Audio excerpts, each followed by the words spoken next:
কি ব্যাপার জসিম, এত লেট হলো কেন? আসসালামু আলাইকুম স্যার। ওয়ালাইকুম সালাম। লাশ কই যাইবো? লাশ তো যাবে বহুদূর, লাশ যাবে নওগাঁ জেলা মহাদেবপুর থানায়। মহাদেবপুর থানায়? আরে মরে গেছে, সব শেষ। সমস্যা নাই স্যার, আমি পৌঁছাই দেবনি, কিন্তু আমার তো লগে অ্যাসিস্ট্যান্ট নাই, লোকজন লাগবো, ধরে ওঠান লাগবো। আচ্ছা জসিম, আজকে জিগাবা না লাশ কোন জেনারেশন? স্যার, জেনারেশন জেনে লাভ আছে? মানুষের বাইসা থাকলে পরিচয় আছে, কিন্তু মরে গেলে একটাই পরিচয়, সেটা হচ্ছে সে লাশ। এই নাও, এটা হচ্ছে লাশের ঠিকানা। এই ঠিকানায় পৌঁছে দিলে ওয়ারিশা তোমাকে গাড়ি ভাড়া দিয়ে দিবে। আচ্ছা ঠিক আছে স্যার। উনি কি লাশের আত্মীয় স্বজন? আরে না, লাশের কোনো আত্মীয় স্বজন নাই। মেম্বারের সাথে কথা হয়েছে, মেম্বার বলছে আপনি লাশ পাঠিয়ে দিলে আমি রিসিভ করে নেবো স্যার। ও আরে, এটি বলে যাও আর কি। ভাই আপনি একটু আসেন তো। नाम दिल रख दिया मैंने तेरा नाम दिल रख दिया धड़केगा तू मुझ में सदा मैंने तेरा नाम दिल रख दिया तेरे वास्ते কিরে তোরি, তুই আমার পাশে বসে যে বই রইছস, আর আমি তোর কত জায়গায় খুঁজছি, খুঁজতে খুঁজতে আমার পাগলের মতো অবস্থা। মোবাইলটা বন্ধ করে রাখছস কেন? আমার ছাড়া মনে হয় তুই থাকতে পারবি না? তোর আমি কইছি না, তুই হইলি আমার অক্সিজেন। অক্সিজেন ছাড়া কি মানুষ বাঁচে? আমার লোক আর কোনোদিন এমন করবি না। আচ্ছা ঠিক আছে, করুম না। আর একটু ভালো মতো দেখ দি আমারে, লাল শাড়িতে কেমন লাগতাছে? লাল শাড়িতে তোর লাল টুকটুকা পরীর মতো লাগতেছে। আমি লাল পরিলে তুই কি? আমি তোর সেবা দাস। আচ্ছা পরি, কয়দিনের ছুটি নিছস? অনেক দিনের, অনেক লম্বা ছুটি নিস। লম্বা একটা ছুটি মানে? সামনে গাড়ি থামা। रहा सफर তোরি তোরি নম্বরটিতে এই মুহূর্তে সংযোগ দেওয়া সম্ভব হচ্ছে না। কেন যে মোবাইলটা বন্ধ করে রাখছস তোরি?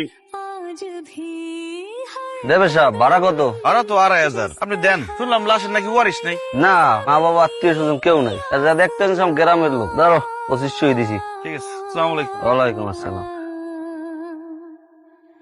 मैंने तेरा नाम दिल रख दिया मैंने तेरा नाम दिल रख दिया धड़केगा तू ভাই, मुझ 100 টাকা বেশি দিছি। सदा मैंने तेरा नाम दिल रख दिया तेरे वास्ते कभी मेरा ये प्यार ना होगा कम मैंने तेरा नाम दिल रख दिया मैंने तेरा नाम दिल रख दिया धड़केगा तू मुझ में सदा मैंने तेरा नाम दिल रख दिया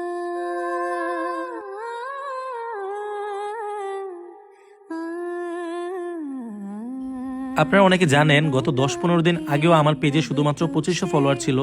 সো আমি কিভাবে শুধুমাত্র নাটক আপলোড দিয়ে এই 10-15 দিনে প্রায় 60,000 ফলোয়ার করে ফেললাম, এই বিষয়টাই আমি আপনাদের শেখাবো। আপনি নাটক আপলোড দিয়েও কিভাবে ইনকাম করতে পারবেন এবং খুব কম সময়ে আপনার পেজে ফলোয়ার নিতে পারবেন। আমি আপনাদের ভিডিও কলে আলাদাভাবে শেখাবো আপনি কিভাবে নাটকের ভিডিও এডিট করবেন, আপনি কিভাবে নাটকের কালারটা এডিট করবেন যেন সবার কাছে অনেক আকর্ষণীয় হয় দেখতে, আপনি কিভাবে আপনার ভিডিওতে লোগো অ্যাড করবেন, অথবা আপনি কিভাবে আপনার ভিডিওর মিউজিক এডিট করবেন যেন আপনার ভিডিওতে কপিরাইট না আসে।